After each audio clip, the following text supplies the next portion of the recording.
Hey, family, welcome, welcome, welcome to my corner of YouTube and Facebook. For tonight, I have the honor of speaking with Miss Tatiana Dorsey, an author of multiple genres, with The Gravity of Grief being her first published book. She has always loved writing and storytelling and aspired to be an author from a young age. Though she has written many stories over the years, The Gravity of Grief marks her official debut as a published author. She is also the 2023 to 2024 ORU Educational Fellowship or ORUEF Teacher of the Year. So we have some great people with us today. We have Miss, she's great, right? Of the Year recipient and a dedicated educator teaching history, English, and journalism. In addition to her role as an educator, she is a Master of Science in Organizational Leadership candidate, preparing to graduate this year, May 2025. Beyond her professional life, she is a devoted wife to Brandon Dorsey and a loving mother of three.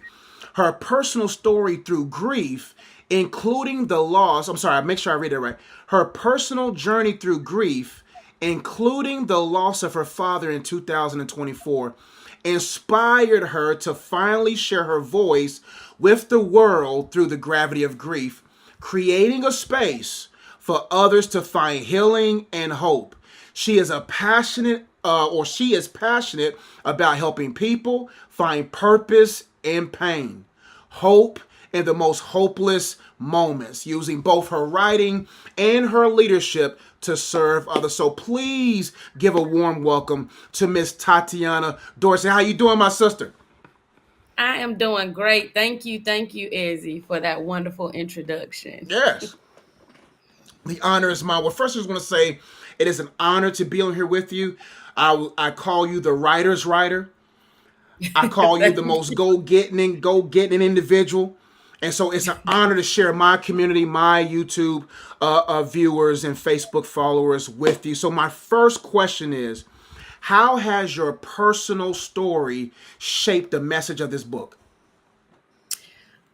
This book is my entire personal story in reference to the loss of my father. So, if I had not experienced, his death so unexpectedly and been filled with so much grief and pain, then I probably never would have written anything like Mm, this. yeah. So, this book started out as a journal entry. Someone had given me a journal on my birthday. I lost my dad April 2024, and on my birthday in May 2024, actually my cousin Janae Dorsey, she was up here visiting me for my birthday, and she gave me this journal, and she was like, just really try to write it out. And I love writing. I've always loved writing, so I started writing, not consistently in the journal, but I was writing in it about once, a week, or sometimes every 2 weeks, or I would go 3 weeks and then I would write in the journal. And one day I started a journal entry that elevated into the gravity of grief. That's why the chapters are like so specific, because Yeah. they were journal entries. Cool, cool, cool. So what was the some of the most heaviest moments during your experience with the loss of your dad? I think some of the heaviest moment Yeah. during this experience was not only recognizing the loss, but in my book, I talk about sharing grief with in my womb with my child, because I was Mm, pregnant when this happened. And I talk about how grief is so heavy that it weighs on the whole entire body. And I wow. was like, we don't understand how much space it takes up eternally. And my body was starting to physically ache. And it was because I was trying to suppress my grief, because I didn't want to transfer any of that sadness over to Yeah. my child. So I said, while I was pregnant with my daughter, it was at times I felt like grief was her twin in my womb. Mm, And I was trying to, like keep them separated. So, um, that was really heavy. And because I really wanted to protect my child, being faithful and following God and knowing the word, I really, really leaned into scripture and God Yes. in the word because I did not want my child to be adversely affected. I was like, I can take it, Yeah. like let me process it, but like please don't let this affect my daughter, who is, who just, I want to have a fair chance, and I want to be happy. So that battle between not trying to let my emotions penetrate my daughter during the pregnancy was probably the heaviest thing I experienced. Wow, I didn't even know that. I remember you being pregnant at that moment, but wow, imagine going through such grief while having a baby. That is something. Now, what is an Hmm. angle from that same question in regards to what most people overlook about losing someone that they love? I think that when people lose someone that they love, that they are not sometimes allowed the space to really miss them, to really cry, Yeah, to really be in their emotions. Like, just imagine if you lose your spouse and you guys have been married for 20 or 30 years, or, in my case, I lost my parents, somebody I've known since I was born. So that was 36 years at the time on this earth. Losing someone like that, losing a relationship like that, or even losing a child, that's a lot of adapting and adjusting that has to go on, because I woke up to this person and went to sleep with this mm, person every day. Or in my case, me and my dad, we talked on the phone every single morning. Like, he was the first person that I talked to after my husband, like in the mornings. And so just the absence of their presence, the absence of the just the practice, like the routine in yeah. which they were involved in your life, it leaves a great space. And so when you're going through your routine and you're going through your normal things, you're constantly reminded that they are no longer there. So this book is about processing that before you even move forward to a support group or getting, like grief counseling, because you can't just go into that right away, because the grief counseling is about processing, grief. But like, I was like, let me, sit Mm-hmm, in this grief for a mm-hmm, moment. mm-hmm. Let me mourn for a moment, because I've lost something that was very, very important to me. So, what advice do you have for someone right now that's listening to you that is stuck in grief? Everything has a season. Yeah, So I would, in the seasons, just because the season change, it doesn't mean that you're over it. It just yeah, means that the grief looks different. So when you do go to grief counseling, they'll tell you, the cycles of grief. But I think prior to that, the process is, recognizing that things have changed in your life. And it's okay to cry about that, feel a certain type of way about that. But I would just tell people there is hope in this hopelessness. wow, Like, yeah. even though you feel overwhelmed, or even though you feel like the grief is pressing you, remember, just remember that, just like an olive, the grief may crush you, but there's oil, and that oil has another purpose. So even though that stage, that person being here with you on this earth, and you experiencing them on this earth, even though that has come to an end, there is a purpose in your grief, and there is a purpose for you after they are gone. So just, knowing that you're going to get to the other side of it.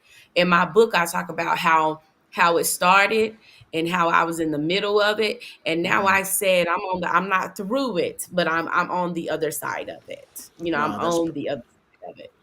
wow, that's so powerful. One thing that stuck out to me from your answer there was the purpose and the grief, and it's one of those things that was in your write up in the beginning, as far as your intro. Talk a little bit about the purpose and pain, and how God could really pulls that oil, if you will, out of this crushing experience. One thing in my situation is I've always wanted to be an author.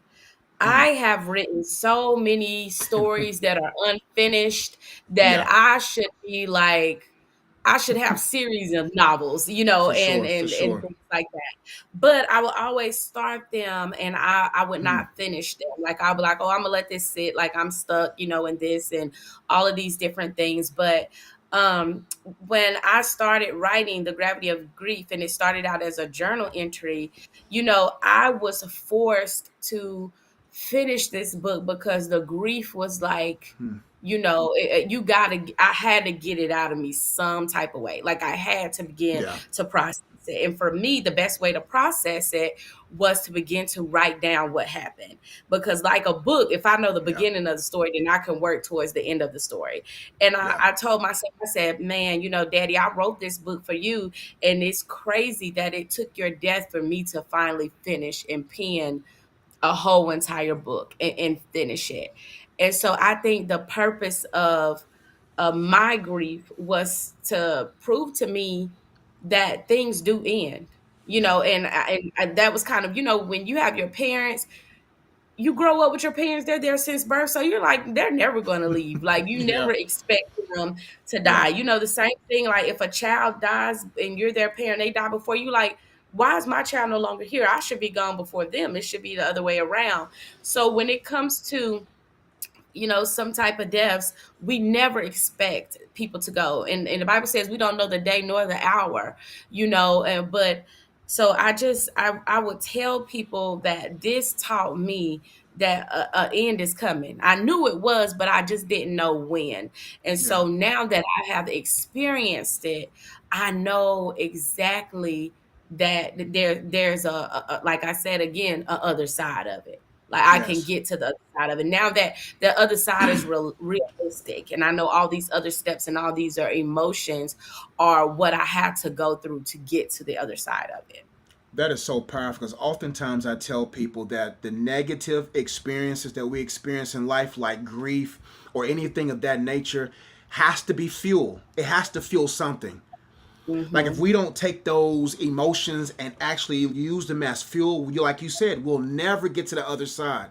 So that's amazing. Now, if someone was reading this book in the depth of their loss, what is one takeaway you want them to get from your book? One takeaway I would like for people to get from my book is that, you know, everything that you are experiencing, um, it has happened to someone else before. You Yeah. know, there are some things that I went through and I was like, this is a mess, you Hmm. know, but I realized that death can death can bring out a lot of things, like with Wow. family, with finances, Yeah. with Yeah. friendships, just, you know, it can bring out so many things. It can bring out history, it can bring out, I learned so much that I didn't know. But Mm. also, people need to understand that grief is revealing. It reveals something about yourself too. You know, I walk through this accountable, Yeah. not accountable for, you know, anything that happened in reference to my dad death, but accountable for what my legacy is, how I live every day. What am I leaving here Hmm. on this earth for people to say about me when I am gone? Because what happens is, you know, people they're a part of your history. So Yeah. they'll have something to tell. So what I want people to take away from this is, you know, just remember to be kind, Hmm. be understanding, do not give people answers right away. Take your time to process because grief brings up a myriad of emotions that can confuse your communication. So true. And so I've you seen. want, Yeah. so you want to make, I talk about in my book how, like, when somebody first dies, anything that anybody says to you within that first 7 days, take it with a grain of salt. Because, you know, sometimes people make promises in their grief that are just not sustainable once, you know, the funeral is over. You know, and once the month of the time comes, the couple of weeks later or the couple of months later. So I tell people, just take everything with a grain of salt, and don't hold people accountable for the promises that they made you during the height of the grief. You That's so know. true. That family dynamic and grief is so complex. And I know you share some things with me personally, and I don't want to bring it here, but it is so true. You got to take it with a grain of salt. Now, the question that I have that's personal to me, that I got from the book, you said that grief doesn't come with instruction, right? Mhm. Now, what piece of advice would you give yourself in the beginning of this journey? Whew. If I could, if I knew then what I know now, Yeah.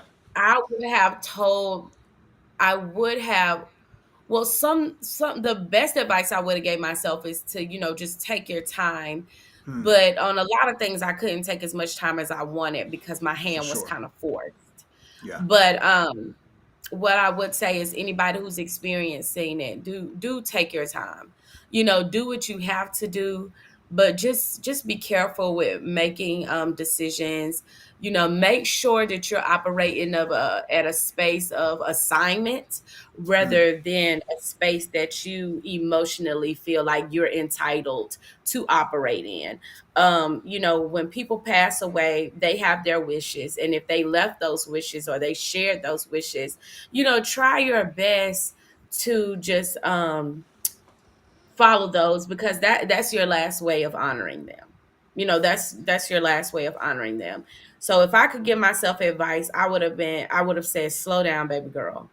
Like, just really think. But because death and the whole process of the funeral is so rushed, it's like you Hmm. experience this great loss, and then within 7 days they want you to have Hmm. people come to your house, Yeah. bury the person, have a repast, and like hurry up and get this person situated. um Sometimes you don't get the time to really process, so where you can process. So good. So good. Now, the question I have here is, how has writing this book changed your perspective on loss and healing?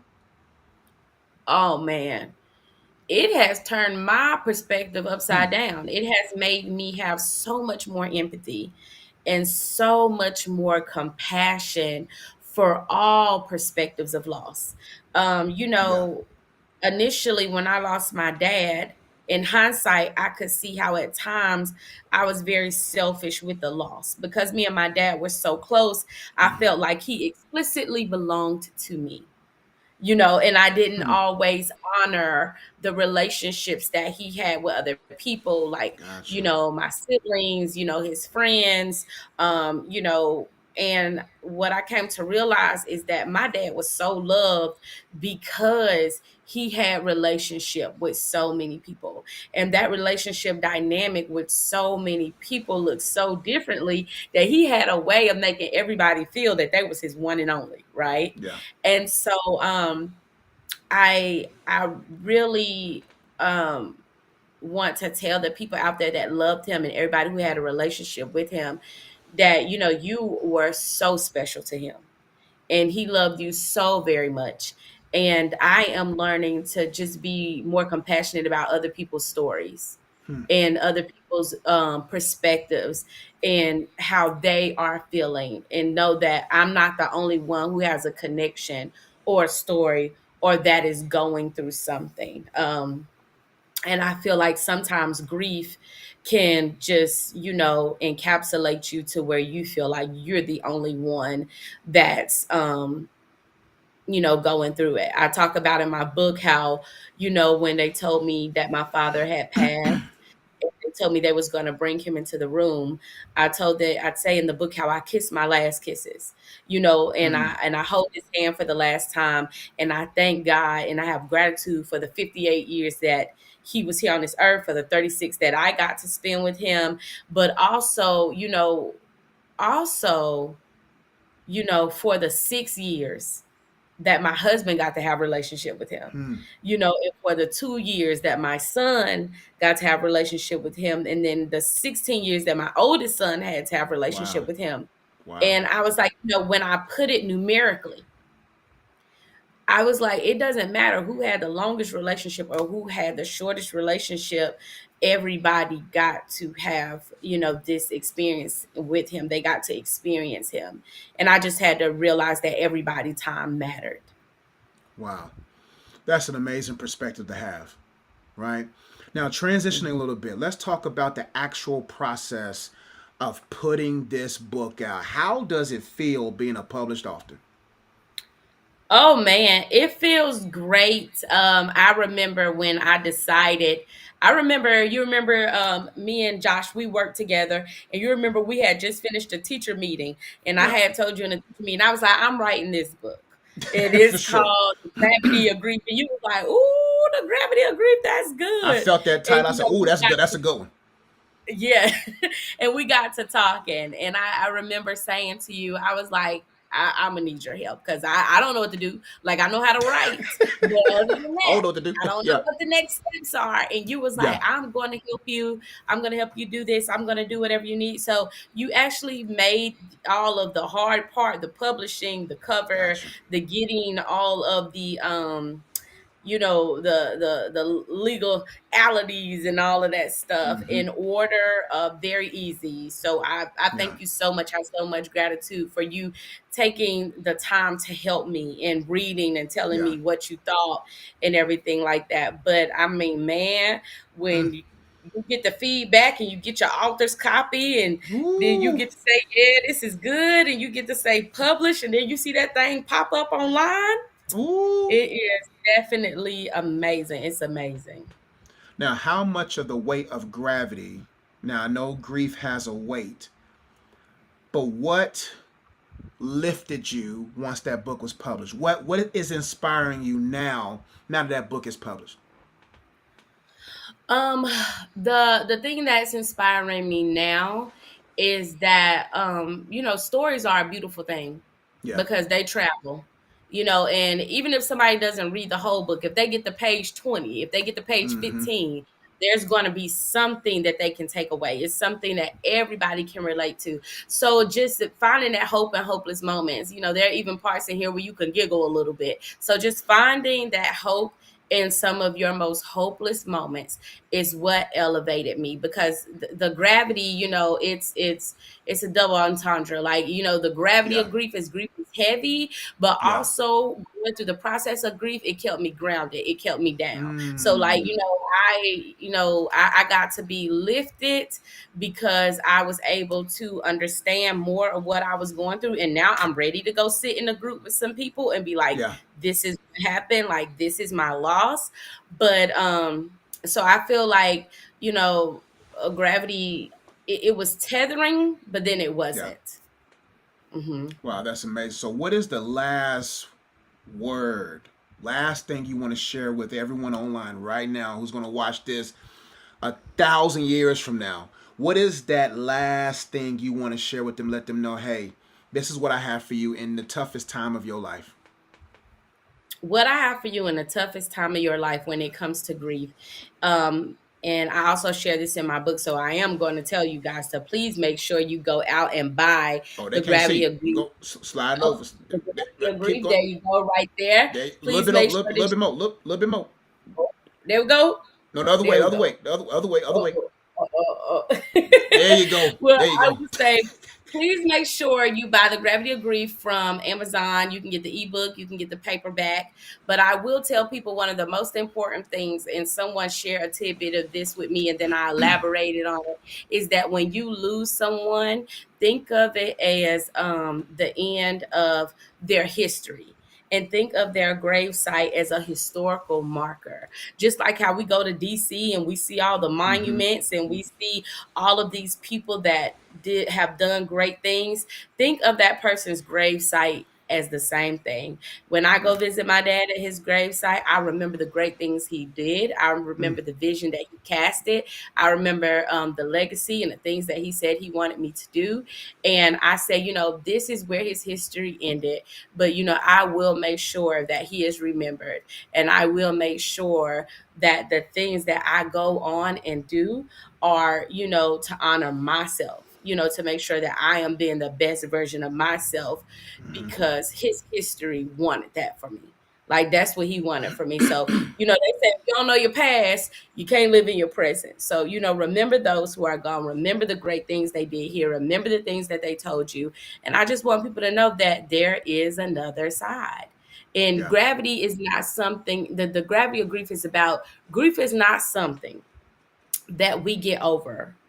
It's something that we learn to survive with, and it looks different. It's not total sadness. It gets to the process of just moving forward with your life. Such good wisdom there. I appreciate you, Miss Dorsey. Make sure you get her copy. Link is in the description box right now. If you're watching on YouTube, that link that I posted a link in the description box. Get the book today. If you're going through grief, great resource for you. If you feeling like you may have to go through grief, you're watching the last few days of a loved one, this is a great book for you. It's a great book for anyone because all of us will have to face the gravity of grief someday. And wouldn't it be great to have a tool available to help you navigate some of the toughest times of your life? And so, Ms. Dorsey, thank you so much for joining. It was an honor Thank to you. share your book, your story with everyone. For those out there that's sitting on a book, and you know good Get and it well you done. need to get her done. Get her Get it done done. because there's nothing greater. There's not too many feelings greater than fulfillment. When you Yep. put something out and it's finished and it's fruitful, no greater feeling than that. So if you need help with that, y'all know where I'm at. We love you all. Anything else, Miss Dorsey, before we go? I just wanted to remind everybody to definitely read this book, but just read, period. I'm always an For advocate sure. for For sure. literacy. That's the English teacher in me. Yeah, that's the But English teacher. yeah, Yeah. just read, period. But thank you so much for taking the time to listen to me speak. Yeah. And Ezzy, thank you so much for being who you are and having the heart that you have and doing everything that God has told you to do. I appreciate you so much. And you just don't know how much you helped me this Wow. past year. Thank you. Wow. God gets the glory. That's what we're here for. That's what I'm here Hmm. for, man. And the honor is mine. All right, my sister, everyone else that's watching live, I'm going to give just a couple of minutes. If you're watching right now and you have a question for Miss Dorsey, even if Hmm. it's an English question, help your son with their English homework, whatever it is. You know, You know what I'm saying?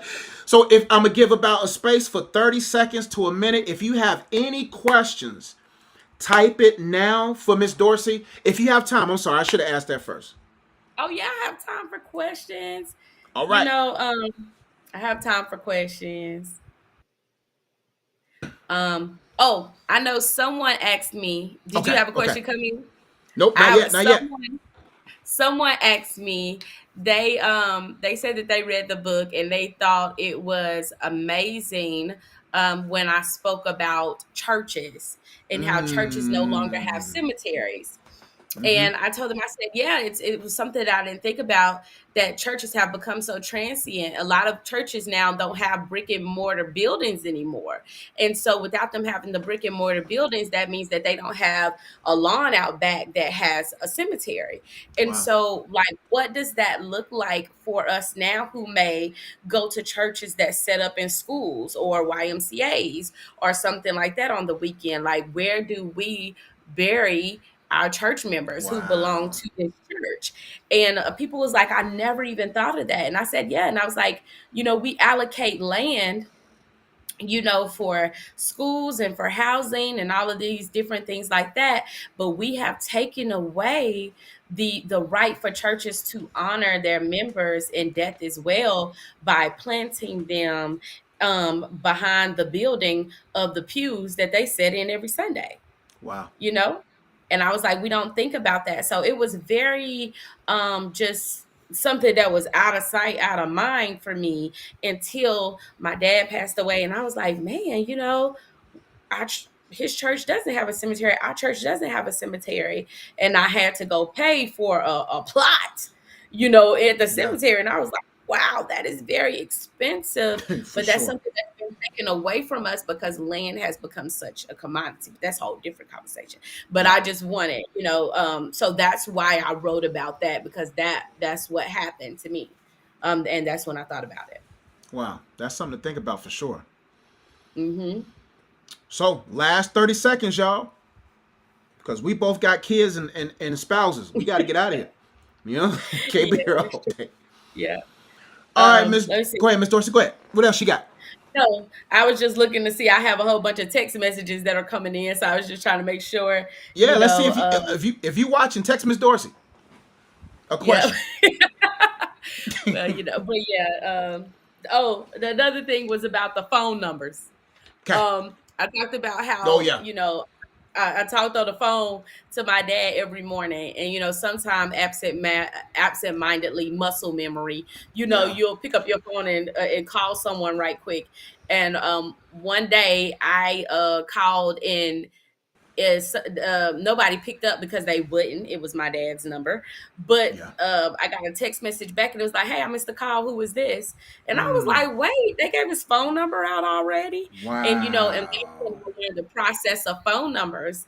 That when somebody dies and you report it to cut their phone off, that within 90 days they reassign that phone number, and without me Wow. even thinking about it, I still had my location sharing with that phone number, and everything. And so then that took me down a whole rabbit hole of how that works. And so, Wow. Wow. um, it's one of the things we don't realize in death is the practical versus the sentimental. And Mm. I talk about that in the book as well. Like, Yeah, what that's am I good. holding on to in a sentimental manner? But Hmm. practically, I need to handle that like right Yeah. away. So Yeah. you also have that battle that is going on. So yeah. Wow. That is something to really think about. Wow. 90 days. Yeah. Man, there's no way to just say, "Hey, can I keep this number?" Wow. That's that. Wow. I mean, That's you something. could continue to pay the bill and keep the phone Oh, number, okay. That but makes sense. That makes sense. Yeah. yeah, if you turn the phone off, they gonna put it right back out there, just like a car. Go put it right back out there. Just like a car. They say, "Oh, Yeah. we're gonna put this back out there." Yeah. But yep. If you don't have any more questions for me, I appreciate you, and Yep, that's what we're here for. And this is first of have a many. good We'll night. be right back because this ain't the first Yeah. book. This ain't the last No, book. This the first one, it but ain't. it won't be the last It's one. the And so we'll yes. we'll have you back. And anytime you feel, anytime I come across my community have a lot of questions like that, I'll definitely bring you on as a resource for them. So Miss Dorsey, I greatly appreciate you. Thank you for sharing your heart, your story to these great individuals that's listening and watching. If there's nothing else, we're going to go ahead and go. Y'all have a blessed one. We love you. Catch y'all next time. Peace. All right. Good night. Thank you so much. All right.